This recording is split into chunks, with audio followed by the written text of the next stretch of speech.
Greetings, viewers. It's Matthew from Jazz Crazy Records reporting from the Jazz Bunker.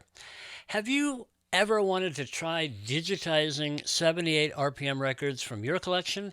Well, by request, today we have a special show. I will be demonstrating my humble process for digitizing 78s for my collection for the channel, and we've got a great record to demonstrate the process with.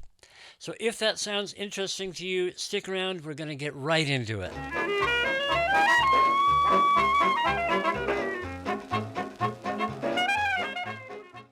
When I first started creating clips for my Instagram channel, I just filmed my records playing on my turntable. And that was cool, but the sound quality was not the best. So I wanted to look for ways to up my game by digitizing my records. And along the way, I learned a lot about how to make them sound much better.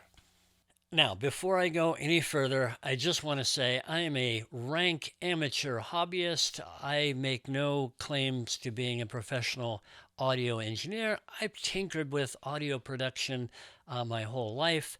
But I just want you to know that I'm just going to show you my process. And it is not perfect. It is not the best. There are people out there taking it much more seriously than I am and doing a much better job at it. So this is just for funsies, to give you a little bit of insight into the work that I do every time I post a record, and hopefully give you some tips for digitizing records from your own collection. I'm also constantly looking for ways to improve. So along the way, if you see something I'm doing that maybe could be done better, please feel free to comment. I love constructive criticism, and I love constantly challenging myself to improve and up my game. Before you digitize your record, you're going to want to clean it. 78s can be quite dirty. Sometimes you find them lying in a stack, and the top record has literally been collecting dust for decades, like this one. But even if the records look relatively clean, I always give new records a quick cleaning before digitizing them. I use a very simple method involving warm water and a few drops of mild dish detergent, the same method that the collector Joe Bassard used. I apply the soapy water to the surface of the record and gently scrub with a natural bristle brush. I then rinse and wipe dry with a clean microfiber or cotton cloth. Now, I know that there are special machines and special formulas that are supposed to work much, much, much better, but in my experience, this simple cleaning method works just fine. All right, let's walk through my audio signal chain for digitizing 78 RPM records. It all starts with this Lenco idler wheel-driven L75 Swiss-made turntable. It actually is the one element in my signal chain that I think I'm going to be updating this year. Because of the idler wheel, there is a bit of rumble with 78 RPM records that I think could be avoided. And I also find that changing the speeds on this is a little tricky. It does have a little lever that allows you to really fine-tune the speed, but it is a bit hard to use. And I have a Technics 1200 Mark III that has very nice controls over speed. So that is an upgrade I'm hoping to make this year. But what do I have running on this turntable? I have a Shure M91 ED cartridge with a 3mm stylus. And as you can see, frequency response is great on this cartridge. You know, with 78s, I don't think it's necessarily important to have a frequency response of 20 hertz to 20K hertz, but it doesn't hurt, especially if you're trying to make as accurate of a transfer as possible. That then goes into a Cambridge Audio 651P phono preamp, which applies a RIAA equalization curve to the sound, which is not correct, but I correct for that later in the process. This is just a really nice, clean, pristine, neutral, clear preamp that just gives me a really good starting place to perform some additional equalization correction later on. That then runs into my Pioneer SX980 stereo receiver, and really it's only going in there so I can hear what I am digitizing, and it's going into the aux channel, not the phono preamp, because I'm using the phono preamp of the Cambridge Audio. And then I'm taking the tape outs of the receiver and bringing them into a Universal Audio Volt 4 audio interface that does the digitization. So really the Pioneer is just there as a pass-through. The signal isn't really doing anything, but it also means I can hear when I'm digitizing through my system while I'm digitizing it. The Volt 4 I recently got, I was using a Focusrite Scarlett, and I found that every time I digitized a 78, I had to adjust the gain manually. The Volt 4, I don't use those front preamps. I use the back. You'll notice on the very bottom, you see line 3 and 4. Those are line inputs. So I can directly input the tape out from the Pioneer stereo receiver into the Volt 4. There is no gain stage applied to it. It is just automatically digitized. And I find that is just a lot more stress-free when I'm doing a transfer. I'm not having to sit there and watch for clipping and adjust the gain of the preamp while I'm digitizing. It just goes right in, and then I do any gain adjustments afterwards in Logic. Right, so the final step is it goes through that audio interface into my MacBook Pro that is running Apple Logic. Now, I used to use Audacity, which is a free program, which is perfectly fine for digitizing 78s or anything else, and it's free. So if you're just starting out, I highly recommend starting with Audacity. Easy to use, and has a lot of the features that I'm going to show you that I use in Logic. If you start with Audacity, you can always upgrade to another platform later on. And of course, if you're on a Windows platform, Logic isn't an option. So Audacity is perfectly fine and no problems at all. So there you have my signal chain, and feel free to comment on it. As I say, the Lenco is, I think, the weak link in the chain right now. It's just the speed is an issue. Adjusting the speed is problematic, and it does impart a bit of rumble. Now, I know there are websites that where you can build a stockier plinth for your turntable to minimize the rumble. I could update the idler wheel O-ring and maybe get a little less rumble that way. But I already have a Tech 12 and I'm getting it modded for 78s anyway, so I'm going to give that a go and see if that improves things. So before I digitize, I bring the record up to speed on the turntable. The idler wheel drive, I tend to wait 10 to 20 seconds for it to really get up to speed and maintain a stable speed. That's very important. And then I'll usually give it a quick dust off with a carbon fiber brush like this one, just to hit any remaining standing dust that may have accumulated. And once the record is up to speed, I start digitizing in Logic. So I start recording. So it's recording right now from the line signal, and I can put the needle on and give it a listen.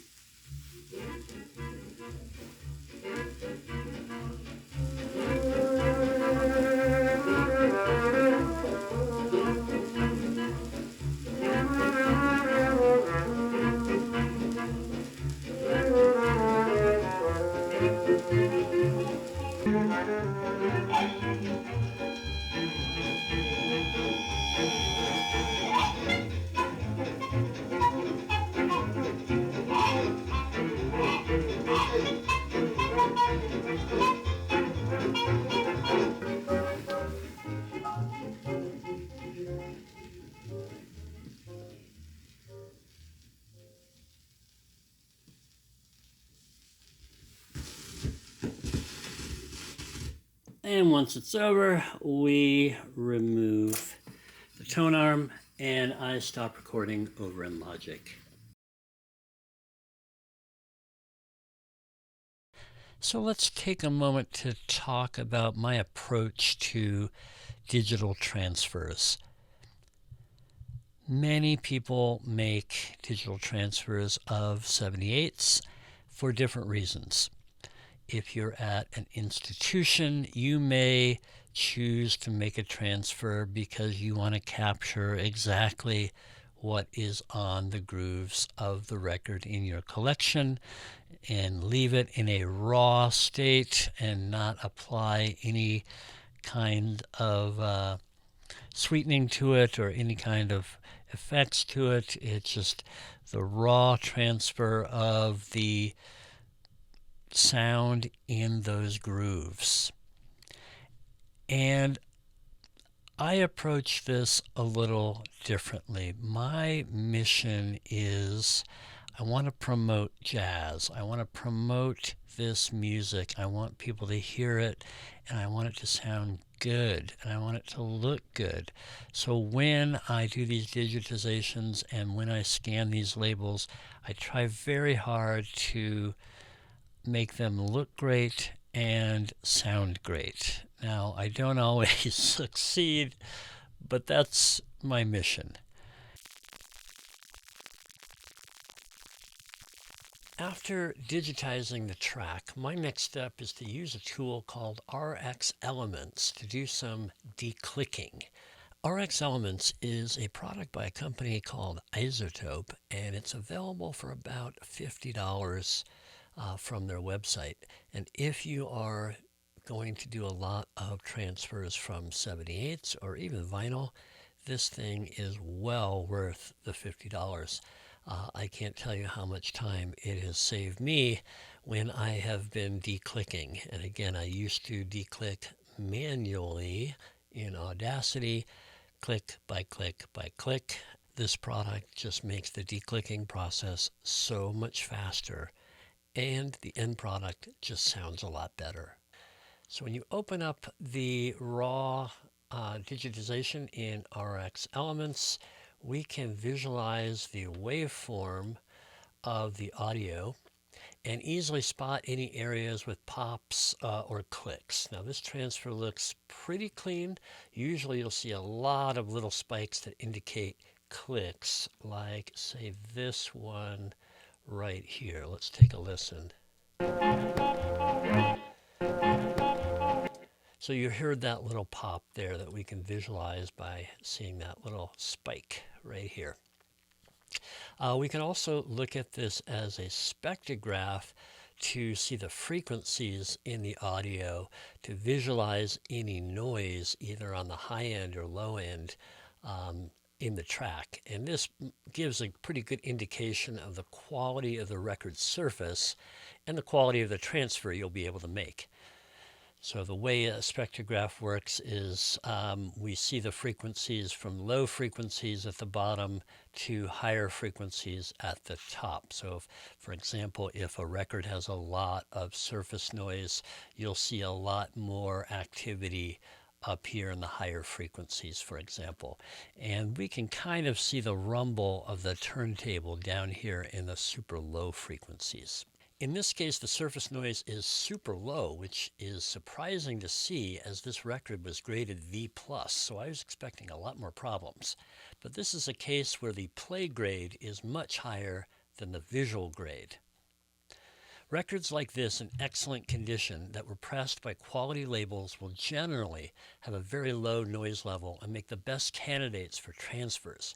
If you've got a record in lousy condition or pressed by a cheap manufacturer, the noise level will be much higher and in some cases not enjoyable to listen to. We'll talk later in the video about techniques you can use to minimize the noise. But in some cases, I may make the call at this point to stop the transfer process altogether if the source material is too noisy or damaged to make a decent transfer. I'd say for every one video you see on my channel, there may be 2 to 3 others that just didn't make the cut. Okay, so at this point, all I'm really going to do here is run a light declicking algorithm on this record. So we can select a little preview area here. As you hear, the noise level is pretty low. And then I'm going to instantiate this declicking algorithm. The declicking tool allows you to select several different algorithms depending on the type of clicking you're dealing with. In this case, I want a multi-band declicking. That means at multiple frequencies, and they're going to be at random. This isn't like a case where I have a record with a big scratch in it where the click is always at the same point or it has some repetition or frequency to it. So we're going to go with this random clicking algorithm. And you can control the sensitivity. I usually leave it at the default setting, which I think is 4 or 5. If your record has a scratch or has some surface areas that are damaged that are wider than just a temporary click, you can widen the range that this algorithm will search for clicks.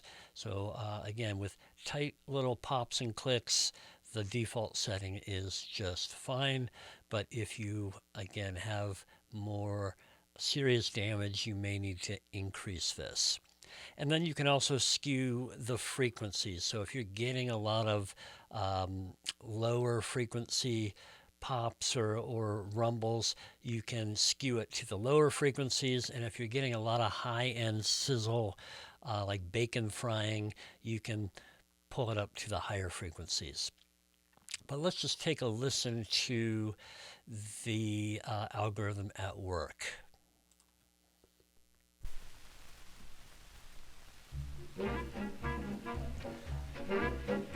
Now this record is so clean you might not have heard a huge difference. So if you want to hear exactly what you're taking out, you can also output the clicks only to hear what it's removing. So let's listen to what it's removing.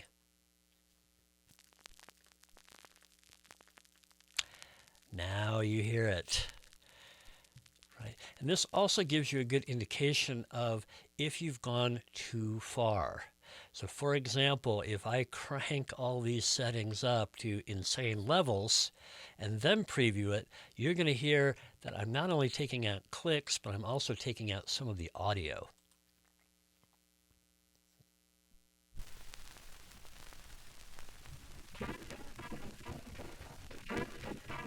Right.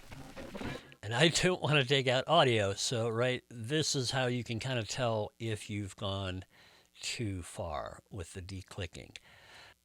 And once you have a setting you like, you just click the render button and you watch all the clicks disappear by the 1,000. So you see in this particular example, I think we're going to top 30,000 clicks that we have repaired in about 30 seconds. So let's take a listen to the final result.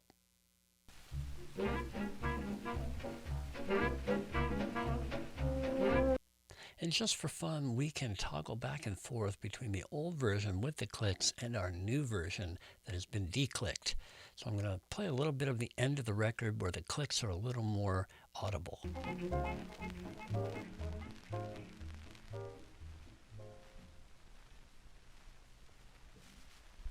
And the last thing we'll do is export our end result as a high-end audio file that we can then import to take the next step in the process.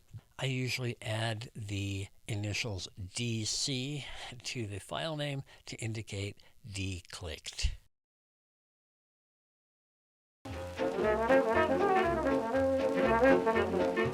All right, we are now in Apple Logic Pro, and I have brought in the declicked version of the sound file that we digitized. And we're going to do two quick things. We are going to trim the front end, which has a little bit of the leading groove on it.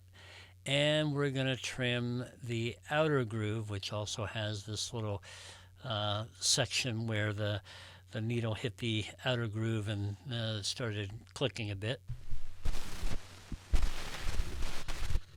Right, so we're going to trim those off and create a quick fade in and a fade out. So let's start by going into our beginning here, and let's see exactly where the tune begins. All right, so it seems like the first note is right about here.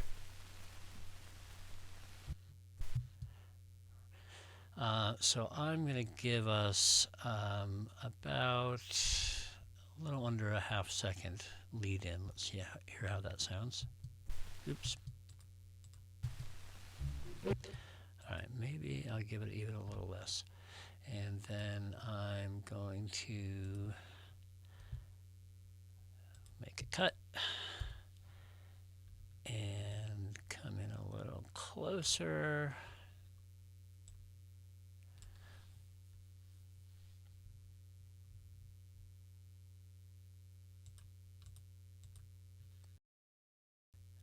And then we will do a fade. So there's our fade. Let's hear how it sounds. All right, pretty much spot on. Move it back just a little so we don't cut into that first note. All right. So we got that, and now we can move this to the 0 point, and now we're going to go to the end of the tune and figure out how we're going to end this. So it seems like there's a long fade out, and then kind of nothing until we get that stuff. So let us make a cut, get rid of that, and let's figure out where we can start fading. No, still going there. I think that's the last note right here. So if we start fading right after that, we should be good. Give it a listen.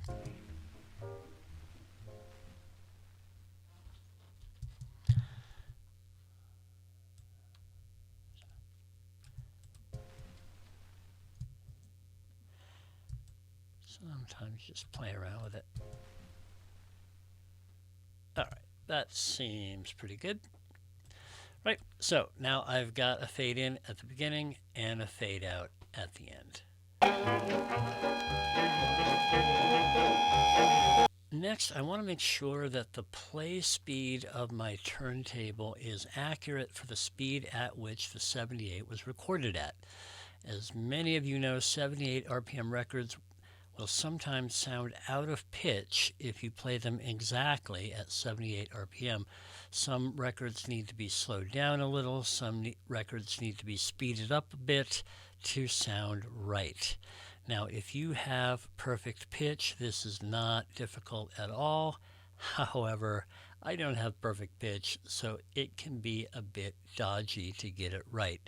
And if you go back on my channel and look at some of my early transfers, a lot of them are a little fast, a little slow. They're kind of all over the place. I didn't really have a good method.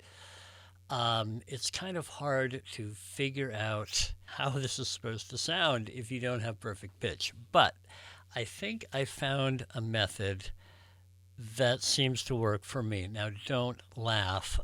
I'm going to explain it. So Caravan by Duke Ellington was a tune that was written by trombonist Juan Tizol. And if you look up the sheet music and I found this sheet music on eBay here, and if you zoom into the sheet music here, aha, we now know what key it's in. We see those 4 flats. And if my calculations are correct for flats means this is an A flat or F minor. We also go down here and I look at that first long note is a C, right? So we play a C, and you hold that for 2 measures. So here is what I do. I come back into Logic and I create a new software instrument track. Let's give that software instrument track a horn sound. I think I've got a horn here somewhere. Okay, so we got a nice trumpet here. And then I'm going to turn on musical typing because I don't have a MIDI keyboard attached to this computer. And let's give it a try here. Oh, that's perfect. That sounds just like that first note. So, bear with me here. So then I come into the tune and I want to find where that first note starts. There it is.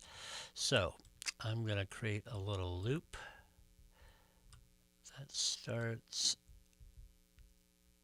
All right. And it's right there.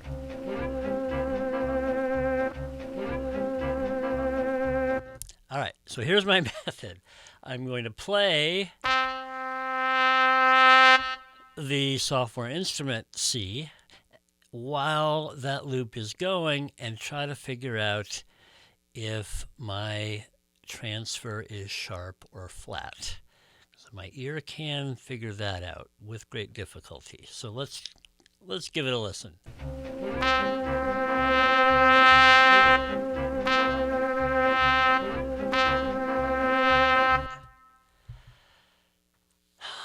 Gosh, now I'm on the spot.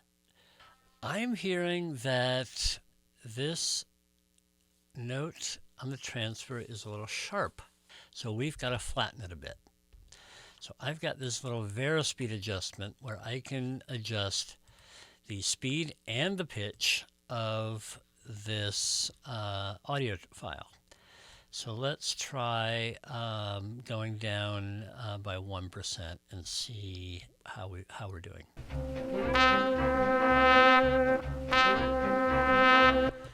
It still seems a little sharp, so I'm going to pull it down 1 more percent if I can. There we go. And let's try that.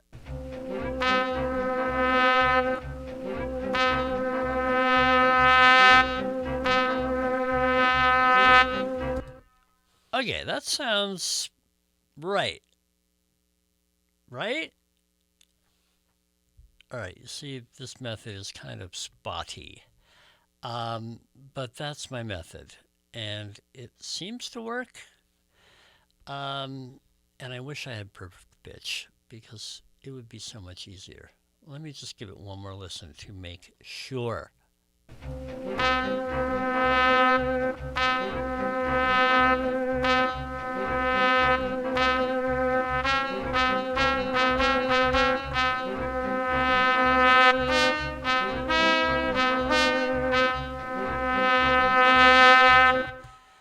Yeah, that sounds good.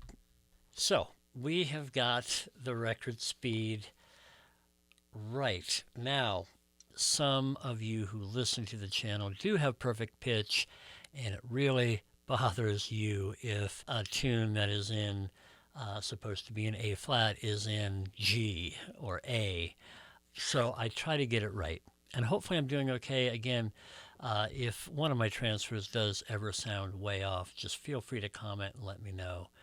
Sometimes I just need a heads up on that.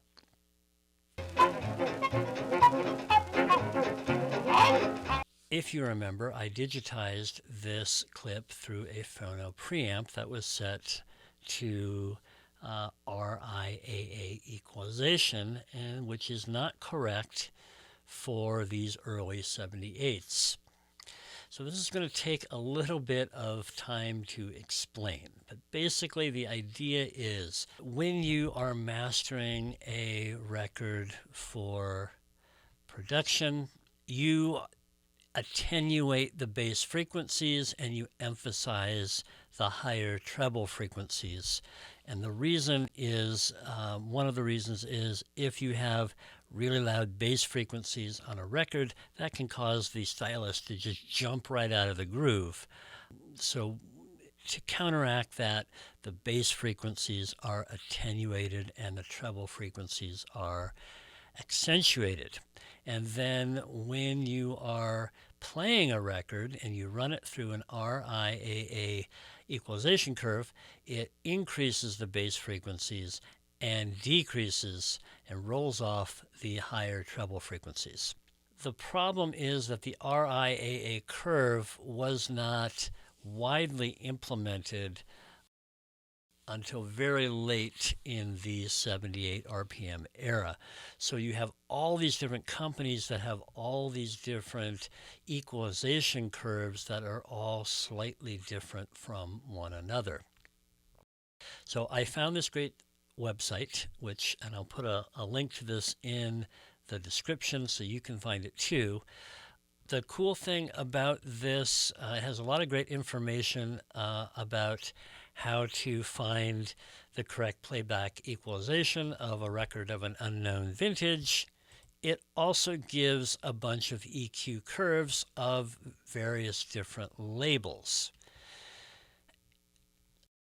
So I could come down here and I could say, well, the variety label's not on here, but we could look at, say, RCA Victor from that same time period, and we see that the 78s were equalized under an equalization curve called American 78. And then they give the parameters of that curve, 250N-6.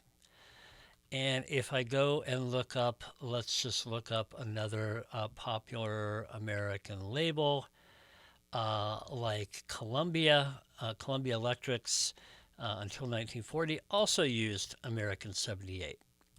Right now they have a slightly different 250N-8, which is just slightly different. So once you know the equalization curve, we can then figure out what we need to set this to now that we've already run it through an RII equalization curve. So they have a little chart. So if you've run your record through a RIAA preamp already, and you have a graphic EQ, which we have in Apple Logic, but if you just had a graphic EQ in your stereo setup, you could use this chart for that too. It's showing you an approximate curve that will get you back to where you need to be. And these top areas here are all for bass frequencies. So they go from 20 hertz to 1,000 hertz. And then the bottom few rows are for the higher frequencies from 1K to 20 kilohertz. So the way this works is you have 250N and you have -6. So you come over here, 250N is right here.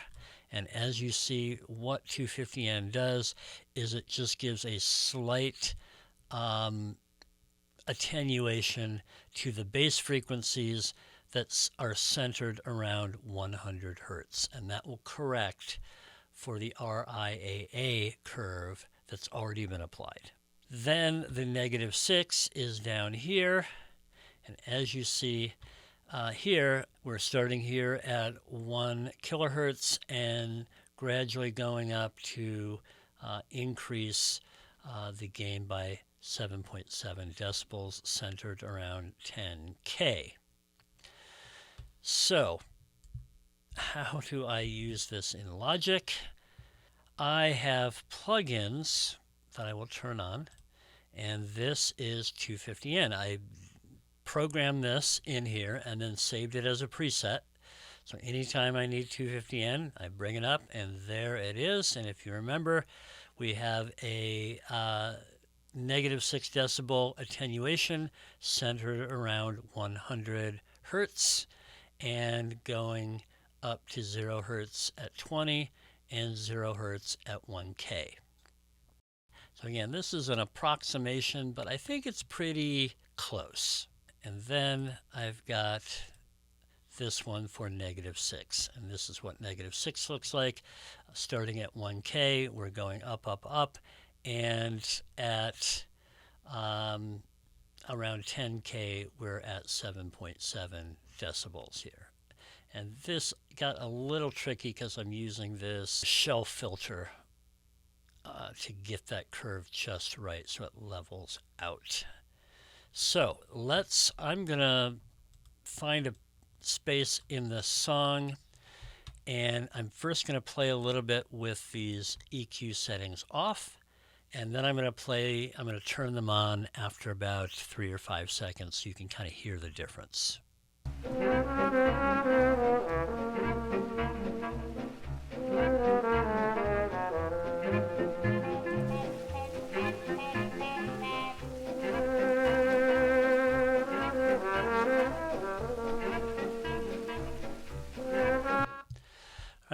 So you probably heard when I turned on those higher frequencies, you all of a sudden heard some noise come up, right? And that is because we have increased the super high frequencies, and that generally is where that kind of staticky noise resides. And you also might have noticed the bass just dropped ever so slightly. That might be hard to hear if you're listening through laptop speakers or your phone. Now, that's approximate because we didn't have the exact equalization curve for the variety label. If someone listening knows what that equalization curve is, that would be great to know. But in general, the American 78 curve is a good general place to start for a lot of records in the very late 20s and 30s. But I do make adjustments, so I will listen to this, and in some cases I will change some of the values. Now, one thing I always do is let's go and look at our low frequencies again here. And let's just check for rumble really quickly. So you see this right here. That is the rumble. Oops, I didn't need to turn that on. So all this stuff down here, sub 40 hertz, this is turntable rumble. And if you really want to hear it, let me just pull this down. You're probably not going to be able to hear this, but if I pull this down only, okay, let's hear what this sounds like. Yeah, you probably can't hear that. In my studio monitors, I can just barely pick that up, but it is not part of the music. It is just turntable rumble. So what we are going to do is we are going to put a nice little rumble filter here to get that out of the mix. Okay, so now you don't see quite as much. We'll just make it right at 40 hertz. Now, if this were a hi-fi LP, I would never do something like this, right? But 78s, you have to remember, a lot of 78s, the equipment that played these records was not built to play low frequencies. In fact, a lot of phonographs can barely reproduce a bass frequency lower than 100 hertz, right? So 40 hertz is kind of insane. Now, this was 1937 when this was recorded, I think 1936. So they may have gotten a little lower, but probably, this is not a hi-fi record. And as we'll see with the high frequencies, you're not going to see a lot of action above, 6, 8, 10 kilohertz. So we may now go in and take a look at what that looks like, because again, all of these increased high frequencies means that we now have a bit of a noise issue. Now, it's not terrible, but if we go to a more quiet part, Yeah, you can hear that noise. And if I turn that filter off,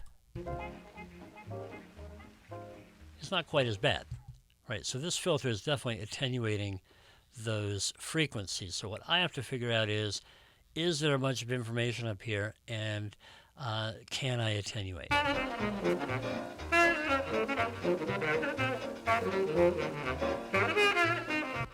Right, so I'm seeing stuff up as high as 8K in those transients. Now, the danger with this is some people will create a little filter and they'll just plow it right down to that. The problem is, as you do that, your music starts sounding like somebody put a wet blanket over it. So let me just demonstrate that for you. I'll start here and I'll pull this down and start taking away high frequencies, and you will hear it sound more and more muddy and muffled. Ready?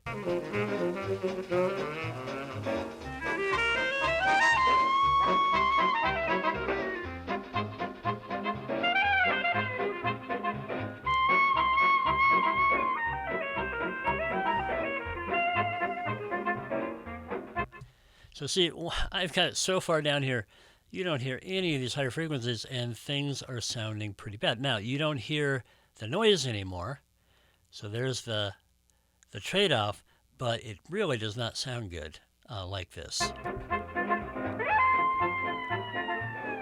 Right, there's no crispness to the music at all. So I really try to not be too drastic with this filter. And if I see any information up here at 810K, I will leave it there. But I think with this one, I can come down to about here. Let's listen to that.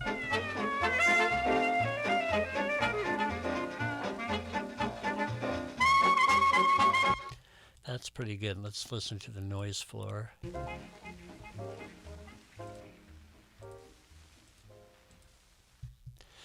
It's still there, but you know, this record is so clean, it's not that bad. And because there was signal up in the 810K range, I really just don't want to mess with it too much.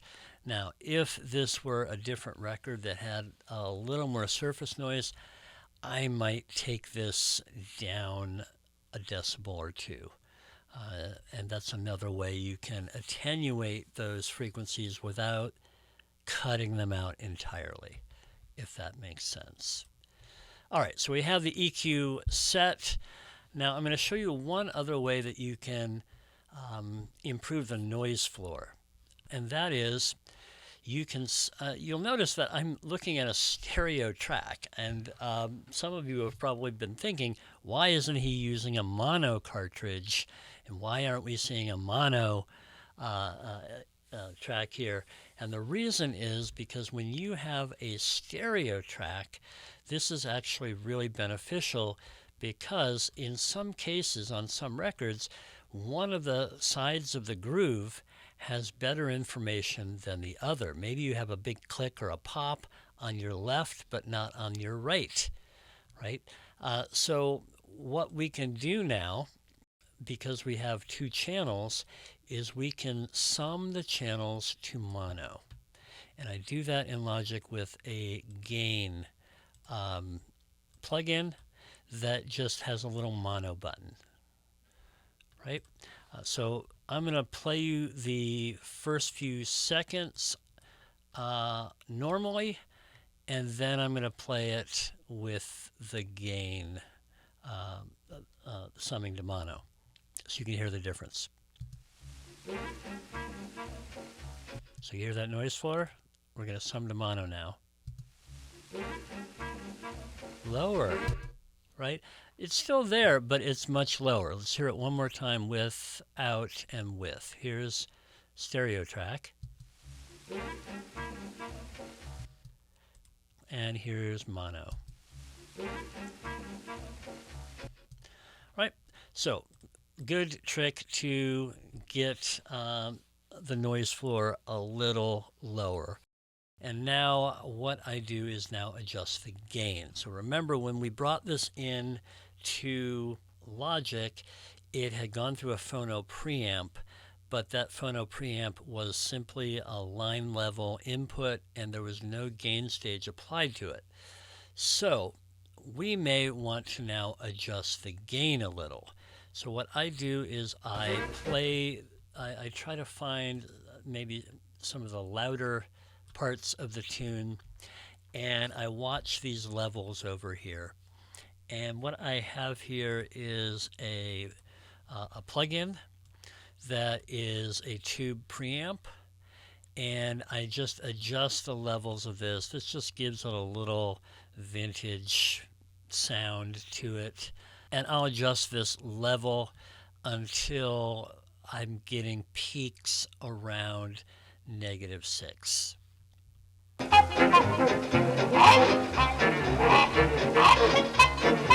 All right, so I'm already at -4.9, so I'm going to turn this preamp down a little bit and let's see how that does.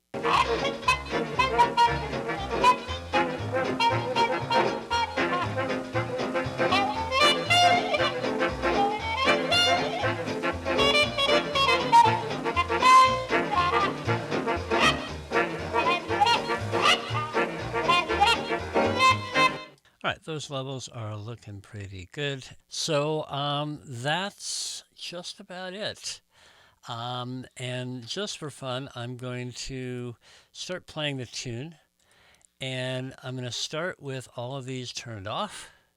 And I'm going to turn them on one by one just so you can kind of hear the difference in sound that we just made.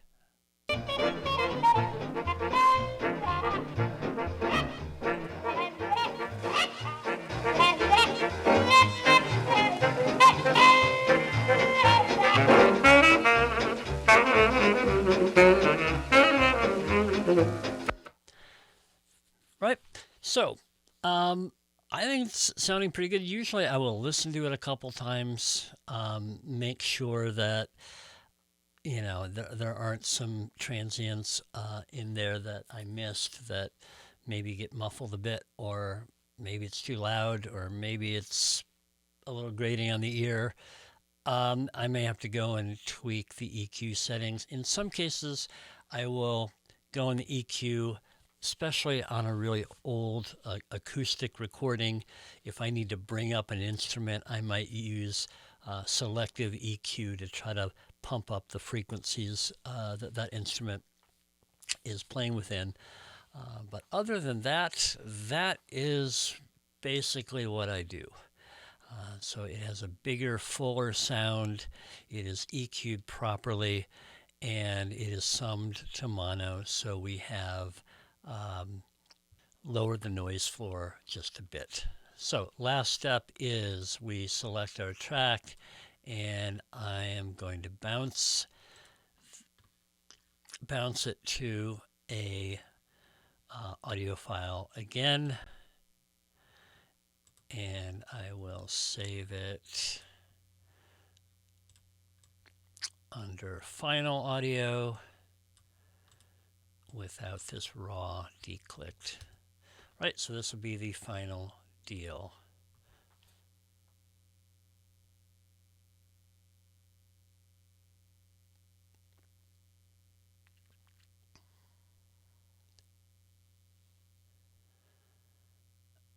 All right, so now in final audio, there we have our track, and we can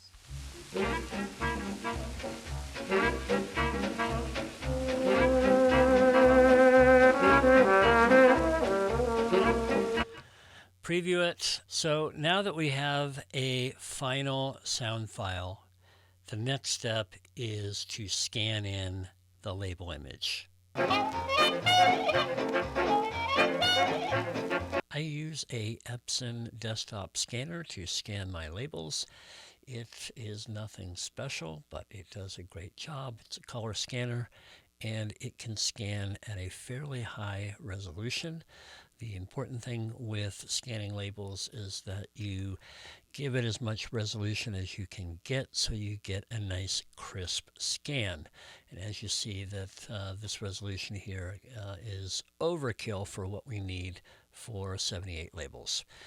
So I just put the record very carefully on the scanner bed, and as you notice, it floats a little above the glass, but I found that you still get a pretty sharp focused image, even though it is not right on the scanning bed. And then I fire up my scanning software and get an overview scan. Now, 9 times out of 10, the first time you do an overview scan, it will not be level, as you see here. But so I generally will have to go back in, and hopefully a second time is a charm, but sometimes it takes me 2 or 3 times. Next, I select my scanning area, approximating the aspect ratio of a HD video, give it a name, set it to about 800 to 1200 pixels in resolution, and actually start my scanning.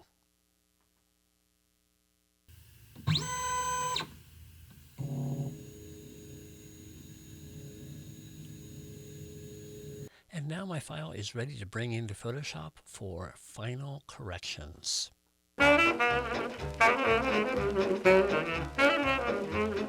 Our next step is to open up our scan file in Photoshop and do some final corrections to it to make it look great. Now, as you see, this scan already looks pretty good. I think maybe I should have chosen a record in a little worse condition because this label scan already looks pretty good.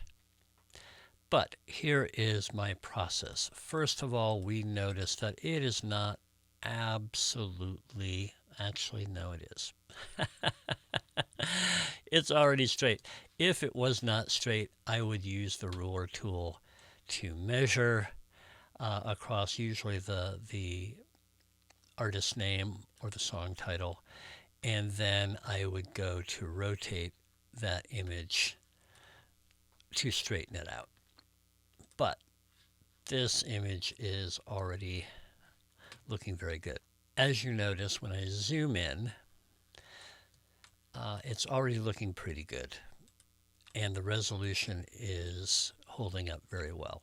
If you do a lower resolution scan, when you start zooming in, you will start seeing jaggy pixelation in the details of your scan, which you don't want. Now, again, we're going to be compressing this down to YouTube's HD video format, so we're going to be throwing out and resampling a lot of these pixels anyway.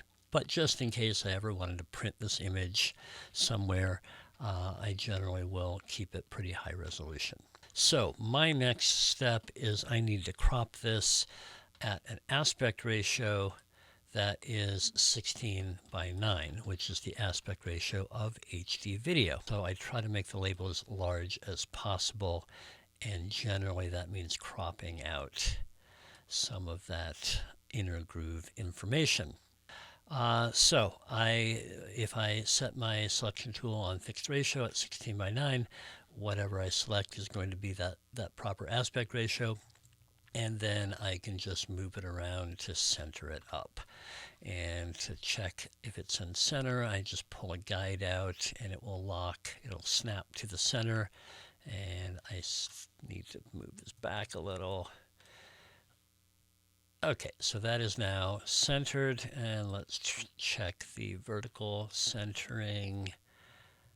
We might want to move that a bit. Once we have the selection that looks good, then I will crop it like that. Next step is I do some correction to the label, and I do some correction to the scan of the group. So you notice you get, because when you're scanning, you get that incredibly bright light shining. Any reflective surface can cause the colors to sort of look a little wonky. Now, if you look at this label in regular light, it really looks more like this.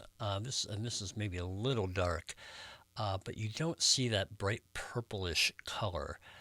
It really looks more like a darker purple, and it's only if you shine incredibly bright light on it that it looks like this. So I'm going to correct that a bit. And yeah, so first thing, I need to select only the label. Now in Photoshop we have a tool where I can just kind of do a rough selection, but as you see, sometimes it doesn't quite get the selection right. So what I will generally do is zoom in, and I will set 4 guides at the 4 edges of the circular label.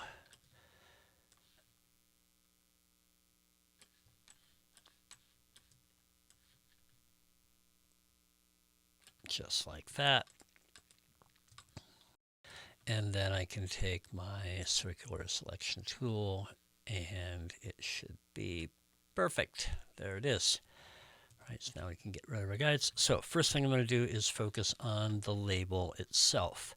So generally what I will do is I will use the levels tool, and I found a lot of times with these labels you've got to bring the bright point down a bit and then move the midpoint over. I don't want to lose that purple entirely. I just don't want it to look like that.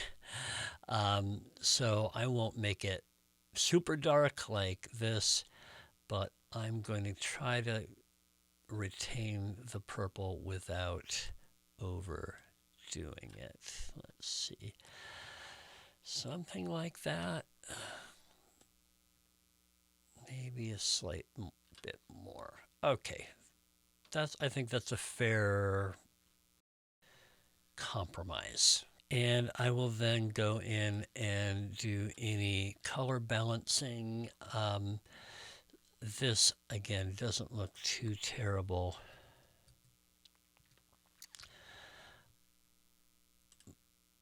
But, for example, if I wanted it to be a little redder, I could pump the reds up in the highlights or add some blues. I think that looks pretty good. And now I'm going to invert the selection. So now I'm only selecting the grooves. And here, generally, as you see, the grooves look very light. And sometimes it doesn't look quite right. So I'll sometimes generally darken the grooves again so the label stands out. So all I did is brought up the dark point and moved the midpoint over. And there it is, and we can kind of step back and forth here, before, after, before, after. And again, I just think it's a record. It should be dark and not competing with the label itself. Second thing I do is I go to the shadows, and again, I mentioned the bright light of the scanner sometimes will give it like these yellowish tints. So what I do is I go in and I've just adjust those slightly. So again, I'll show you before and after. Before, see how it's kind of a yellowish greenish in the highlights, and after it's a little more neutral. All right, so I've got colors looking good. I've got tones looking good. Next, I'm going to deselect this. And if I zoom in, I see that, there's some dust and imperfections in the label itself.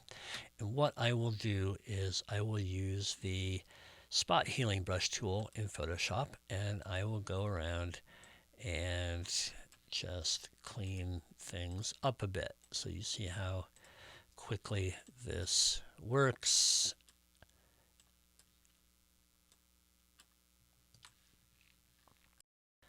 And again, my goal here is not to misrepresent the record. I'm not trying to sell this record. If I were selling this record and doing this, this would be pretty bad. But my goal is to make it look as presentable as possible. And I'm not going to go crazy here. I actually find this is a little therapeutic after the long process of digitizing a record, going through and just, it's like brushing its hair before picture day. And I especially pay attention to the label itself, especially any imperfections around the title. Now, something like that, if I really want to get crazy here, I might need to use the cloning tool for that. Right. I know it's a little much, but you know, we've come all this way. Like, why not make it look great? But you see how this O is a little misaligned. Now, again, if I were an archivist, I would not want to change that because that's literally how the record looks, and maybe the pressing plant had some error with the O's, and that's a way of identifying certain pressings. But again, my goal here is to make this look great, not to be 100% accurate. Look at that. Now, if you're cringing right now, I am sorry. I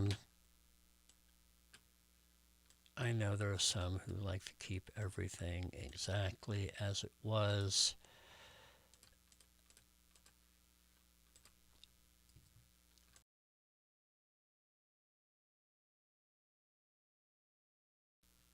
And yeah, I'm going to have to fix that.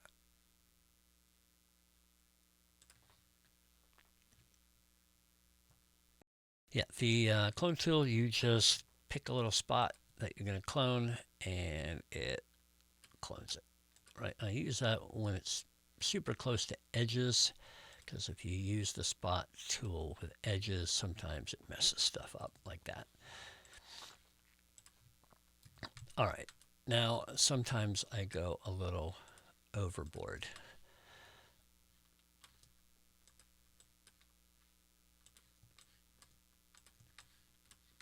But you know, isn't this therapeutic?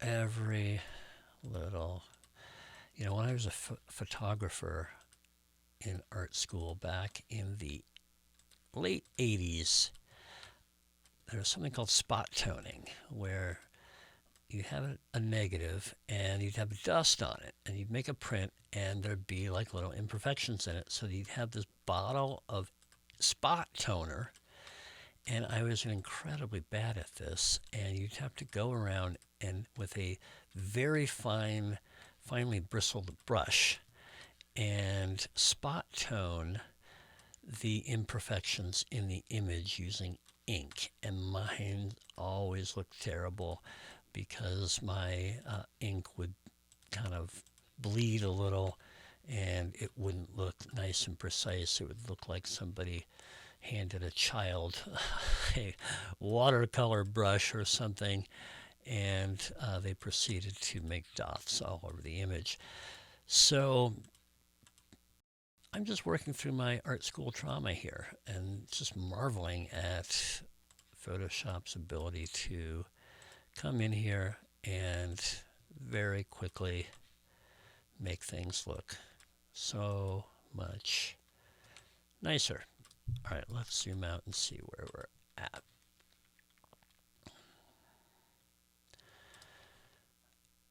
Much better. You know, if I wanted to, I could go in and I can't help myself. That bothers me.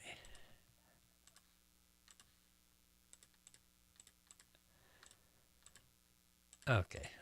You know, it's just like, you know, your favorite actor goes on TV, they need a little makeup. I'm just trying to make this record look good. again, if I were trying to sell this record and that was the image I put on eBay, that would be dishonest. I think we can all agree. But for the purposes of making this look as good as it can, now sometimes I'll make choices like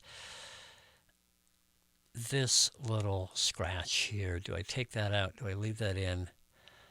I think it's fine. I like to leave some amount of character to the records so they don't look clinical. Right, the scuff over here, fine. That little mark there, sometimes spindle marks, add character. This little mark at the bottom, I like that one.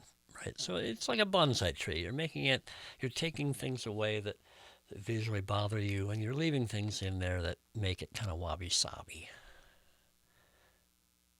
All right, there we have it. So let's look at the before and after here. Okay, before and after. Before. So now we are ready. We have our final audio file. We have our final image file. We can now bring them together to make our video.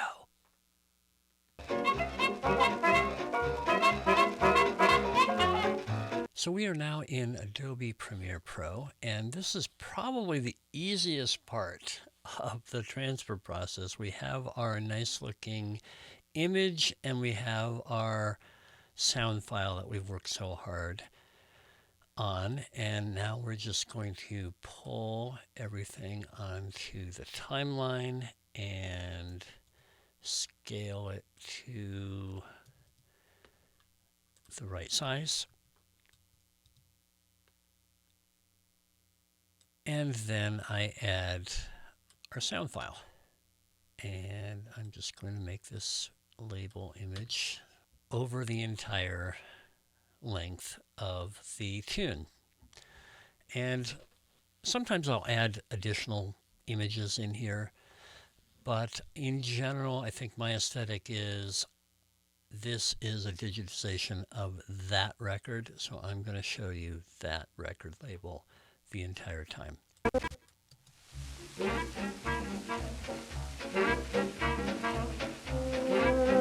Right, I'll give it a final listen. Make sure everything's right. Two things I need to do from here.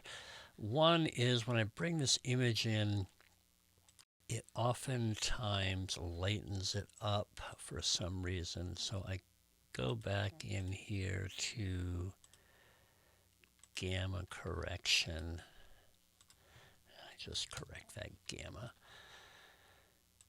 And then the last thing I do, little final touch, is I add a little fade out at the very end.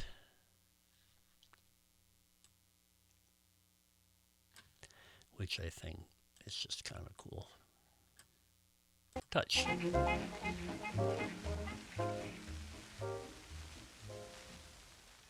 Boom, that's it. So this is ready to go. I will now export this media. And I export it under the YouTube 1080p Full HD algorithm. I will show it where to go, which is in my final videos. Save. And then I will export it. And because I changed the gamma, it does take a little bit of time to do this. If I don't mess with the gamma, it's lightning fast. So I won't show you this whole screen, but at the end of this, we'll have our final video that I can then upload to the YouTube channel.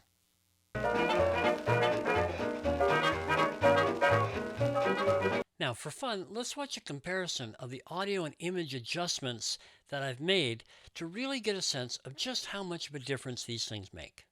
Headphones will help you hear the differences in audio quality much better, so I do recommend you put on your headphones when listening to this next section.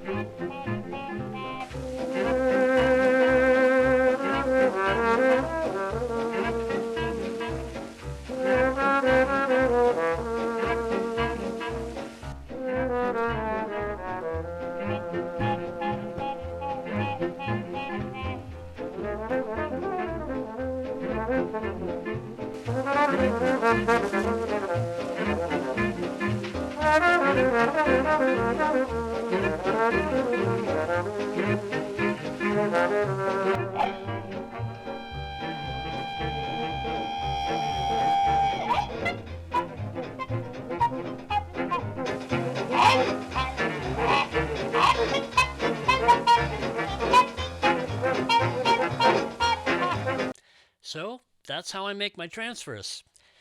If there are experts out there that have helpful tips, please leave them in the comments or contact me directly. Again, I'm always looking to improve and up my game. So to hear the final version of this transfer, click on the link on screen now or in the video description.